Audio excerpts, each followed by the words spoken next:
সবসময় অনেক প্ল্যানিং করতে পছন্দ করি, কিন্তু এক্সিকিউশন হয় না। তো গান নিয়ে সবসময় এরকম মনে হতো যে আচ্ছা একটু সময় পেলে, নাটকের ব্যস্ততা একটু কমলে গান নিয়ে কিছু একটা করব। আমি ইনিশিয়েটিভটা নিব আর কি, যে নিজে একটা গান, নিজের অরিজিনাল গান বের করার।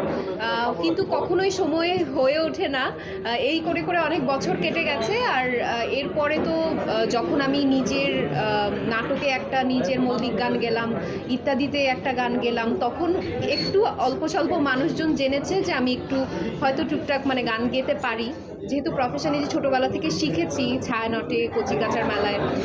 তো সেখান থেকেই আসলে এই গানের উৎপত্তি। এটার আসলে অনেক বেশি প্ল্যানিং ওরকম ছিল না করা।